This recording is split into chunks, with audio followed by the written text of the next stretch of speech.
ನಮಸ್ಕಾರ ವೀಕ್ಷಕರೇ, ಇಬ್ಬನಿ ಚಾನೆಲ್ಗೆ ಸ್ವಾಗತ. ನಮ್ಮ ವಿಡಿಯೋಗಳನ್ನು ಮೊದಲ ಬಾರಿ ನೋಡುತ್ತಿದ್ದಲ್ಲಿ ದಯವಿಟ್ಟು ಸಬ್ಸ್ಕ್ರೈಬ್ ಮಾಡಿಕೊಳ್ಳಿ, ಲೈಕ್ ಮತ್ತು ಶೇರ್ ಮಾಡಲು ಮರೆಯದಿರಿ. ಕತೆಗಳನ್ನು ಸ್ಕಿಪ್ ಮಾಡದೆ ನೋಡಿ ಆನಂದಿಸಿ.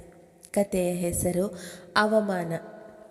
ಮೀರಾ ಆಗ ತಾನೇ ಕೆಲಸ ಮುಗಿಸಿ ಆಫೀಸಿನಿಂದ ಹೊರಟು ಮನೆಯ ಕಡೆಗೆ ಹೆಜ್ಜೆ ಹಾಕುತ್ತಿದ್ದಳು.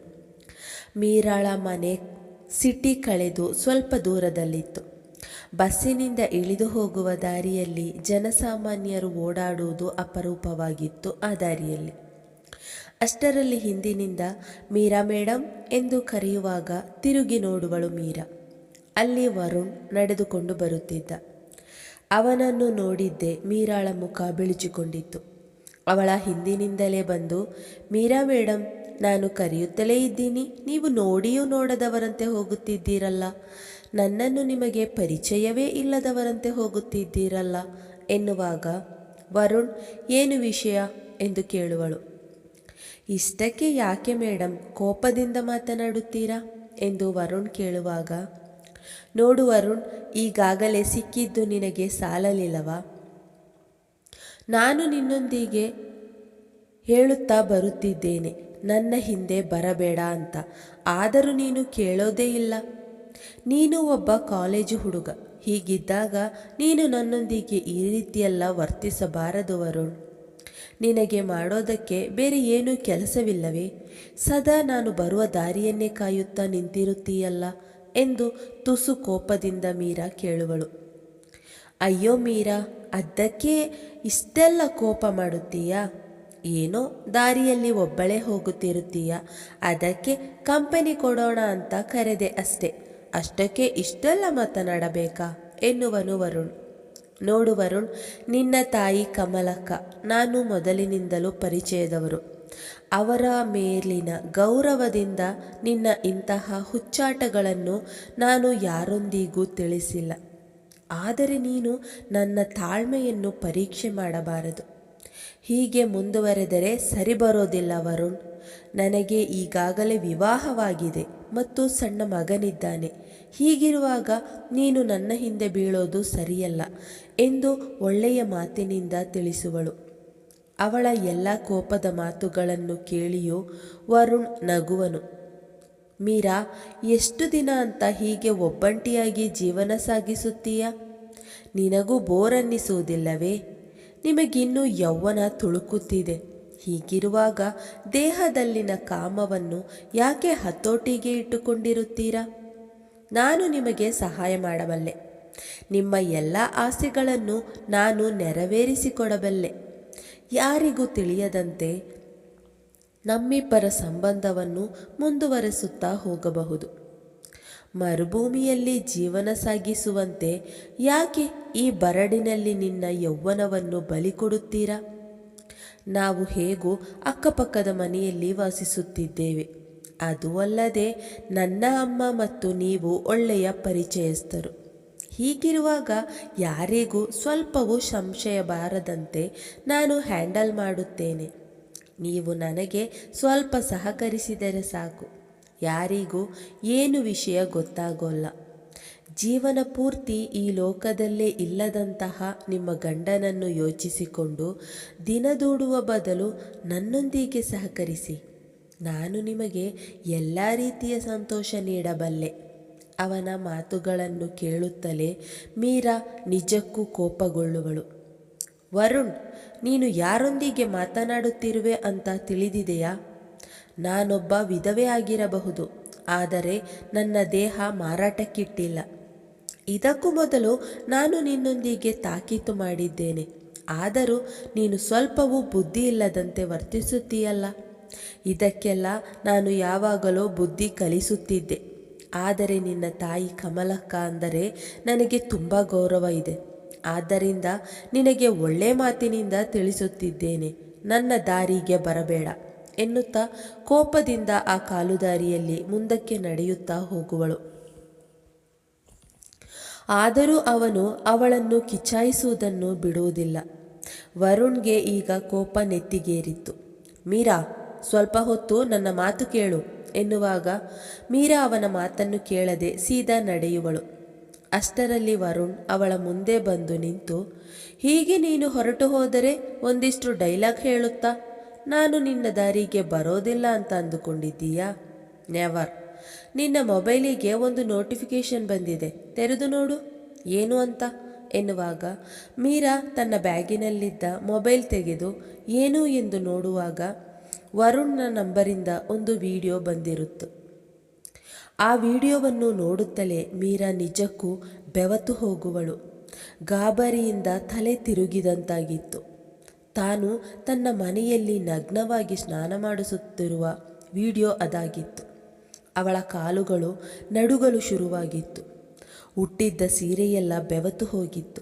ತನ್ನ ಮನೆಯ ಬಾತ್ರೂಮಿನ ಕಿಟಕಿಯ ಮೂಲಕ ಮೀರಾ ಸ್ನಾನ ಮಾಡುತ್ತಿರುವಾಗ ವರುಣ್ ಅವಳಿಗೆ ತಿಳಿಯದಂತೆ ಅವಳ ನಗ್ನ ಸ್ನಾನವನ್ನು ವಿಡಿಯೋ ಮಾಡಿಕೊಂಡಿದ್ದ.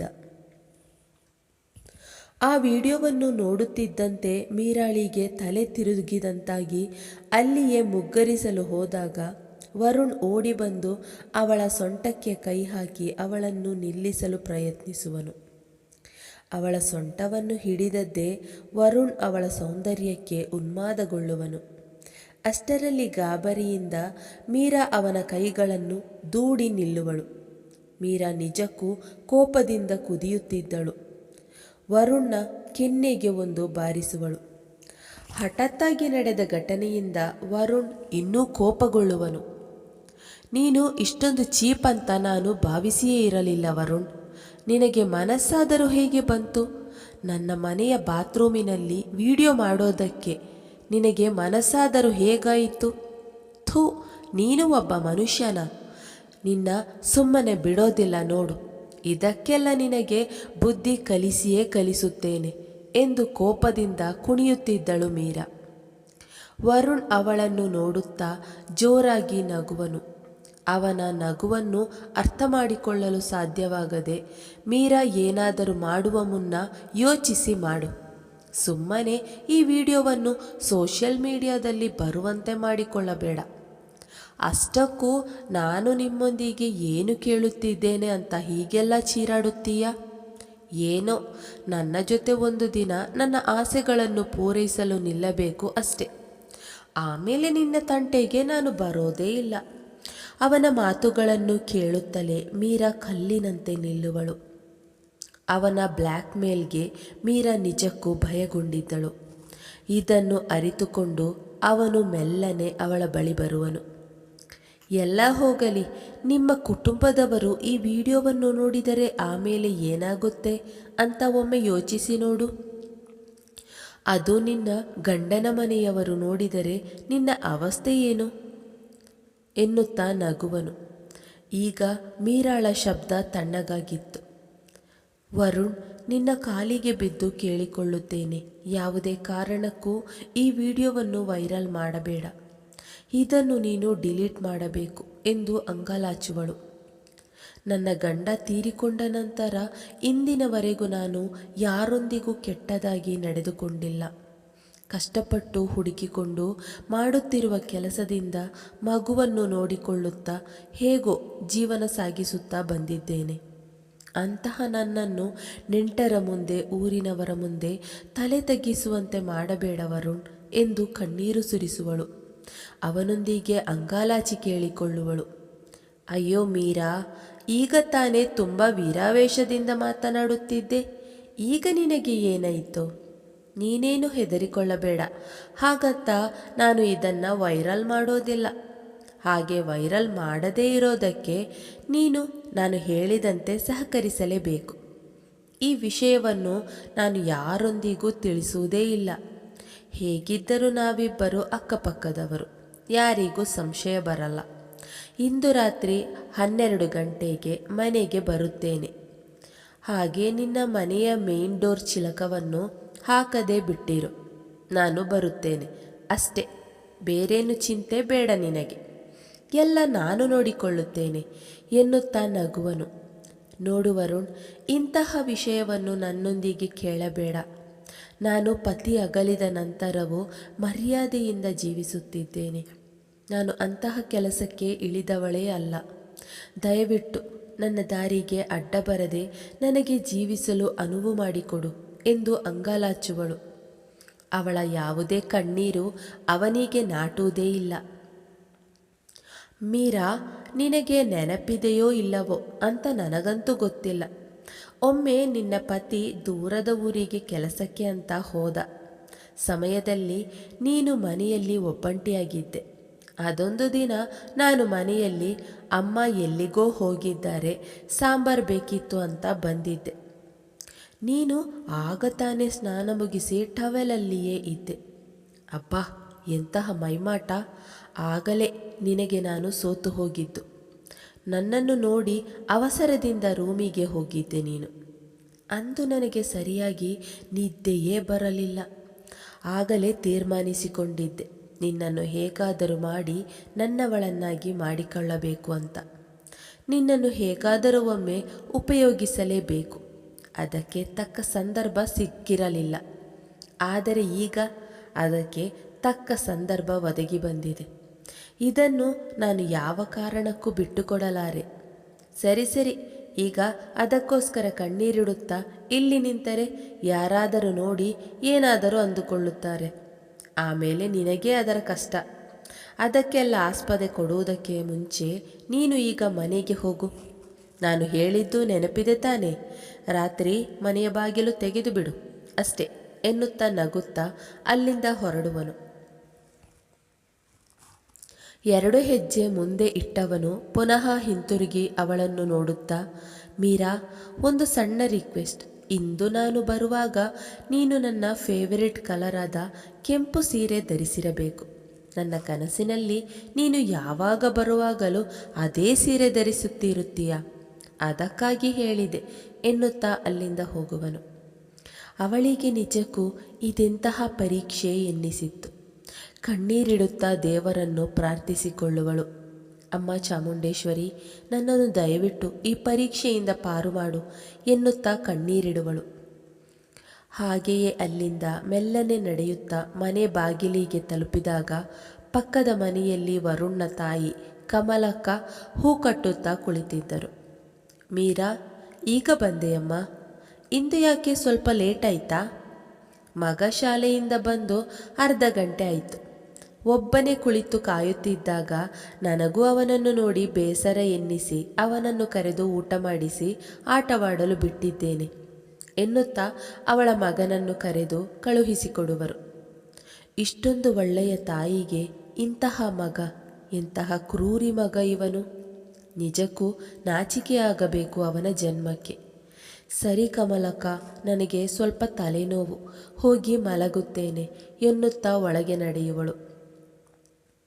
ಈಗ ನಡೆದಿರುವ ಘಟನೆಯನ್ನು ಕಮಲಕ್ಕನೊಂದಿಗೆ ಹೇಳಿದರೆ ನಿಜಕ್ಕೂ ಅವರು ಅದನ್ನು ತಡೆದುಕೊಳ್ಳುವುದಿಲ್ಲ. ನಾನು ಎಷ್ಟೊಂದು ಗೌರವ ನೀಡುವ ಕುಟುಂಬ ಅವರದು. ಹೀಗಿರುವಾಗ ಅವರ ಮಗ ಮಾಡುತ್ತಿರುವ ಕೆಲಸ ಅವರಿಗೆ ತಿಳಿದರೆ ಎಷ್ಟೊಂದು ನಾಚಿಕೆ ಪಟ್ಟುಕೊಳ್ಳುತ್ತಾರೆ. ಯೋಚಿಸುತ್ತಾ ಸಮಯ ಕಳೆದದ್ದೇ ತಿಳಿಯಲಿಲ್ಲ. ರಾತ್ರಿ ಬೇಗ ಅಡುಗೆ ಮಾಡಿ ಮಗನಿಗೆ ತಿನ್ನಿಸಿ ಹೋಮ್ವರ್ಕ್ ಬರೆಸಿ ನಿದ್ದೆ ಮಾಡಿಸಿದ್ದಳು.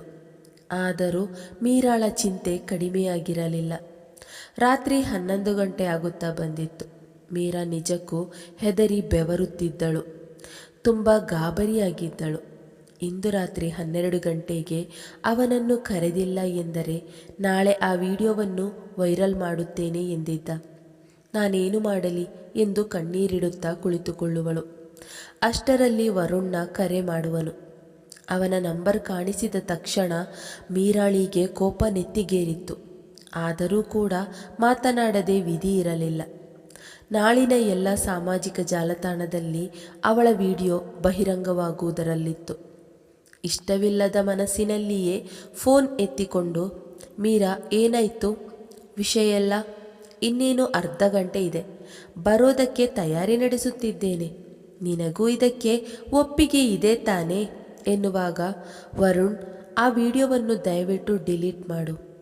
ಅದನ್ನು ಬಹಿರಂಗಪಡಿಸಿದರೆ ನಿಜಕ್ಕೂ ನಾನು ಆತ್ಮಹತ್ಯೆ ಮಾಡಿಕೊಳ್ಳುತ್ತೇನೆ ಎನ್ನುವಾಗ ವರುಣ್ ಜೋರಾಗಿ ನಗುವನು.